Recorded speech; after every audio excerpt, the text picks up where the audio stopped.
Esse mês de julho, né? A gente está vendo aí, eu vou fazer algumas considerações, mas foi praticamente um mês todo vermelho. A gente vem corrigindo aquela alta toda que a gente teve aí ao longo do ano, a partir de abril, né?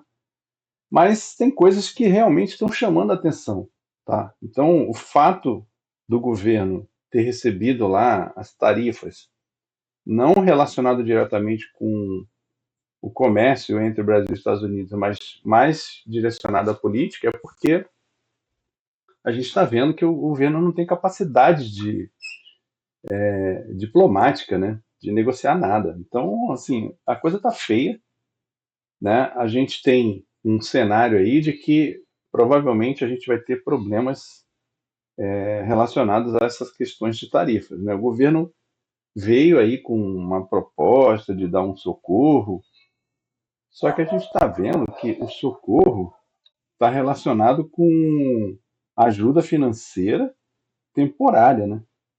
Então, assim, a gente já sabe que isso não funciona.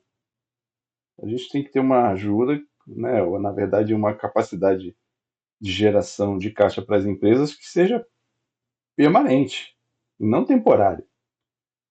Quanto tempo o governo consegue segurar isso? Quantos bilhões eles vão ter que colocar para poder manter isso? Então, assim, é um governo totalmente incapaz de proteger a economia do Brasil, nessa questão específica das tarifas, tá? Porque não quer nem abrir diálogo, não quer nem conversar e está achando que vai segurar tudo que as empresas vão precisar. Isso é falso, tá?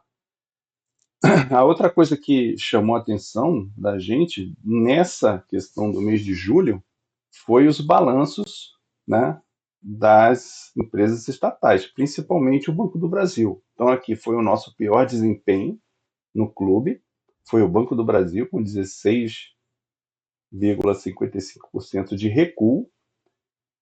Ele não gera, né, um risco para a carteira, mas para a proposta de investimento do banco ficou muito ruim. Tá? Então, o que a gente está olhando? A gente está olhando a possibilidade de que o Banco do Brasil venha a se recuperar. Essa é que é a ideia. Então, nós vamos ficar monitorando isso. Tá? Para vocês terem uma ideia sobre essa questão de tarifas, né, a China, que é, sei lá, um parceiro comercial do Brasil, continua lá negociando com os Estados Unidos. Eles conseguiram até um adiamento, tá, de mais de 90 dias sobre a negociação, um prazo estendido, tá? E a gente está vendo que assim a China de bobo não tem nada, né? Bem diferente do que a gente está vendo aqui no Brasil, tá? Com relação à nossa política monetária, né, o Banco Central, apesar dele ter informado que a Selic vai ficar estável, ele não pode garantir isso, porque se a tarifa começar a gerar inflação, né, eu acredito que até possa acontecer o contrário, a tarifa possa ajudar a inflação a reduzir, mas a gente tem que ver se isso realmente é possível, né? Isso ajudaria a nossa carteira, mas o mercado está sinalizando que o risco da tarifa para a economia brasileira é maior do que a proposta de que a Selic possa ficar estável ou começar a diminuir. Então, para a gente aí, ficou meio no zero a zero, né? Aquela ideia de que o Banco Central ia parar de subir as taxas de juros e depois poderia começar a pensar em cortar, tá? Então, aquilo que a gente estava comentando, né? O governo não tem capacidade de negociação e coloca mais gastos fora do orçamento, né? Que é essa questão da ajuda financeira para as empresas está fora do orçamento. Isso vai implicar, né, fatalmente em risco fiscal, que a gente já sabe o que pode acontecer. Tá? Enquanto isso, a economia americana continua forte, tá? Mantém juros até setembro, como a gente já tinha sinalizado, mas que a força de trabalho do mercado americano começa a diminuir. Então, isso é positivo para que haja um corte de juros realmente de fato em setembro e que eles mantenham esses cortes de juros ao longo do final do ano e também no início do próximo ano. Vamos ver como é que isso vai ficar. Isso ajuda o nosso mercado, porque vai ficar um diferencial de taxa de juros muito alto entre o Brasil e os Estados Unidos e provavelmente vai trazer capital para cá. Isso, na verdade, é bom para a gente. Tá? A gente tem que aguardar o desenrolar dessa história, ver qual o impacto que a tarifa vai ter no mercado e vamos sinalizar quais são as empresas que a gente tem interesse aí para entrar. Tá? O nosso melhor desempenho, que a gente já vem acompanhando aí, foi a Fleury, tá? Ela vem recuperando todas as perdas que ela teve, né? Não tem uma atração muito grande, né? Pô, 9,12% é um percentual alto, mas para o que a empresa precisa recuperar, ainda falta muito, tá? E uma coisa interessante para a gente foi que a gente, em relação às nossas BDRs, né? As empresas americanas que a gente tem na carteira, a gente teve a confirmação, né, e o recebimento das ações da JBS lá no mercado americano. Então já está na carteira, já está posicionado, inclusive deu uma altinha de 0,67, que vai ser a nossa carteira agora com a JBS listada no mercado americano, não tem mais JBS no Brasil. E a gente recebeu dividendos também do Bank of America. Só que assim, o Bank of America já era uma posição de lucro realizado e ele veio tendo uma correção muito forte, né? Então, o mercado americano sinalizou risco do banco, mas ele veio para um ponto que realmente é interessante para a gente pensar em posicionamentos, porque a gente já tinha lucro realizado, a gente pode reposicionar. Só que a gente vai ter que aguardar o movimento que ele está fazendo, que foi muito forte. Tá? Uma coisa interessante para a gente também é que a Johnson, né, ela projetou para o alto e continua. Então, assim, essa posição da Johnson é muito boa na carteira para a gente. Então, ele vai trazer resultados interessantes para a gente. Tá? E a XPBR, que no mês de julho apanhou, ela vem mantendo aí um ímpeto de alta e a gente também tem uma posição estratégica nela, porque é aquilo que a gente sempre comenta, né? Apesar da correção que ela está fazendo, de 14,58, que é forte, a gente não pagou nada por essas ações. Tá? Então a gente tem aí um balanço dela, mas para a gente a tendência de alta é interessante. A proposta é que ela tem aí mais uma valorização até o final do ano. Tá? Deixa eu ver aqui. No rendimento total do clube, a gente teve menos 4,26 e nós recebemos 0,37 de dividendos, totalizando todos os dividendos. E a gente teve uma desvalorização, então, de menos 3,89. Como o Ibovespa foi de menos 4,17, a gente ficou acima do Ibovespa 0,28%. Tá? E em relação às nossas carteiras automatizadas, a Top Dividendos ela teve uma redução de menos 2,7% e a Max Dividendo teve uma redução de menos 1%. Tá? Na média, eles tiveram ali, né, 2,28% de redução, só que em relação ao Ibovespa, ela performou 1,9% acima do Ibovespa. Então, isso é interessante para a gente. Inclusive, eu estou estudando, né, na verdade, monitorando e reposicionando o capital para que a gente está vendo que assim a performance da Max Dividendo ela tem sido melhor nos 3 primeiros meses no início do ano, né, até agora, em relação a Top Dividendos.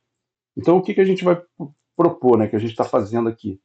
A gente vai aumentar a Max Dividendo e diminuir a Top Dividendos, para poder equilibrar e as duas ficarem iguais. Tá? Então, é isso que eu estou trabalhando agora para o final do ano, tá? E vamos equilibrar essas duas carteiras aqui. Tá? Não tivemos nenhuma nova entrada na carteira, e em relação à rentabilidade do clube, a gente teve no clube, né, agora em 2025, 12,36% de alta, tá? Mas a gente está vendo que a gente já está reduzindo. Então, isso aí é a correção da movimentação que a gente está tendo no ano de 2025. Tá? Então, mantemos positivo, bem positivo por sinal, mas já começamos a fazer uma correção. Tá? Em 12 meses, a gente está menos 1,94. A gente tinha virado positivo isso aqui. A gente, não sei se vocês lembram do mês passado, a gente virou positivo. Só que agora, em função dessa redução do mês de julho, a gente ficou negativo novamente. Então a gente perdeu rentabilidade em relação aos 12 meses do que a gente vinha tendo. Aproximadamente de 0,75%, mais ou menos, a diferença aqui dos dois. Tá? Não chega a 1%. Tá? O clube, desde o início, a gente tem uma rentabilidade de 33,39%, então a gente está parando a subida, que a gente chama de descanso, né? E a gente tem aí em 12 meses, em relação ao Ibovespa, a gente quase virou positivo. A gente está vindo numa rentabilidade se aproximando do Ibovespa e a gente tem uma expectativa aí de conseguir virar positivo em cima do Ibovespa ainda esse ano. Está quase faltando um pouquinho só para a gente poder conseguir fazer isso. Tá? E em relação ao IPCA é que a gente está preocupado. Por quê? Porque o IPCA voltou a acelerar. Então, menos 7,12%. A gente estava positivo em relação ao IPCA. Estava um pouquinho acima de 2%. E agora a gente está menos 7,12%. Então, o IPCA deu uma acelerada. Isso é em função da questão da meta fiscal, que está assustando o mercado. Tá?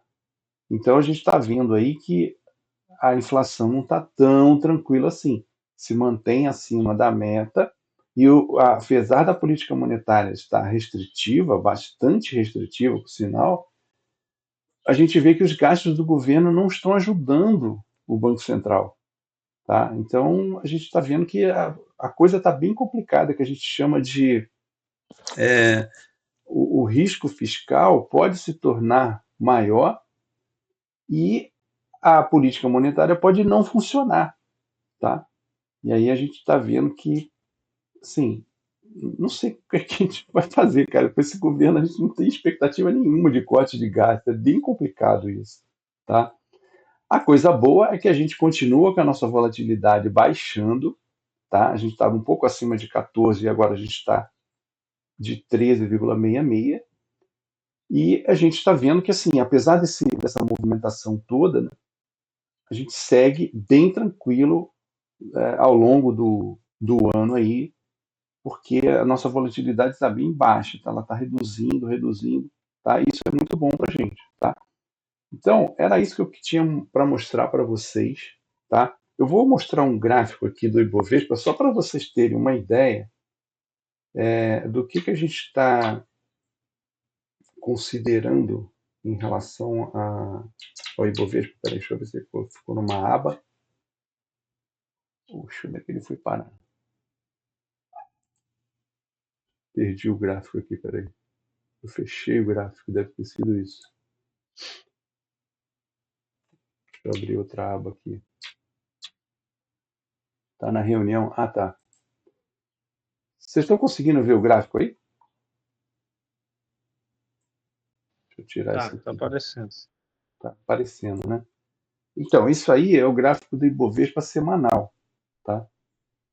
Só para vocês terem uma ideia, né, aqui a gente está com a linha verde 72 aqui em cima, nos 136.600 aproximadamente, e o topo histórico está lá em 141, 151, né? Considera 150, 141. O que ele está sinalizando aqui? Ele está sinalizando que ele vai corrigir para baixo. É o que a gente está vendo aqui. Então, assim, essa pernada aqui que ele deu a partir de março, ela teve uma alta de 14, vamos considerar 14%. Tá? Se ele for corrigir metade desse movimento, ele já fez e tentou subir. Tá? Então, assim, nas 2 últimas semanas, ele fez a correção e tentou subir.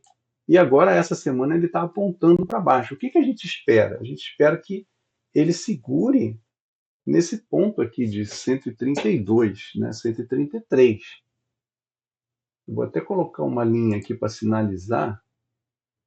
132.470. Eu vou considerar 132.500. Porque assim, ele não pode passar daí, porque se ele passar daí, ele vem corrigir aqui embaixo, no 124. Eu acho muito difícil isso acontecer, tá? Por causa da distância, né, do fractal que está aqui embaixo até o 72, tá? Nós estamos falando aí de mais 9% de correção a partir desse ponto que ele está corrigindo dessa semana. Então, assim, eu acredito que ele fique embolado aqui, tá?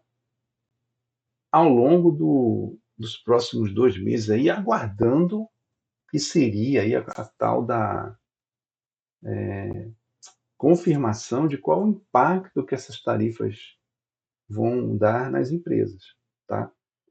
Então, aqui a gente não tem muito o que fazer, a gente tem que aguardar. Agora, se ele perder esse ponto aqui, a correção vem aqui embaixo, tá? Vamos considerar aí, desse ponto que ele está agora, até aqui, mais uns 7% de correção. Vai ser muita coisa, tá? Então, assim, o cenário não está bom, tá? Apesar dele mostrar resiliência, aqui a gente teve, né, o, o topo histórico anterior rompido nesse ponto, e ele andou um pouco, fez novo topo histórico, e agora ele vai ficar embolado aqui nesses 133 aí, 137, por aí. É a minha expectativa para os próximos meses, tá? Beleza, pessoal? Tranquilo? Perfeito, obrigada, viu, Marco? De nada, Flávia. Vocês querem ver algum papel específico? O Rogério, principalmente, às vezes ele tem uma. Ah, não, hoje não. Hoje não. Tá tudo meio sem critério, né? Hoje a correção está forte, né? Eu estou colocando no gráfico diário aqui, ó. Tava vendo aqui a Banca do Brasil tá caindo 4,5%. É, ó, a queda do Tá Ibovespa apanhando. hoje já chegou a 2% já. Então, assim, realmente é uma queda muito forte. Vamos ver se ele Aí segura tá aqui. meio. Tá bagunçado aí. Tá Ficou bem tranquilo, ruim. Marco. Não tem, Tá bom? não tem nada aí, nada específico aí Maravilha. para ver. Agradeço a presença de vocês aí. Eu vou deixar o vídeo gravado e vou mandar o relatório para vocês em seguida, beleza? Combinado, Marco. Um abraço. Combinado. Tchau, tchau. Outra aí, um abraço aí, tá? Tchau.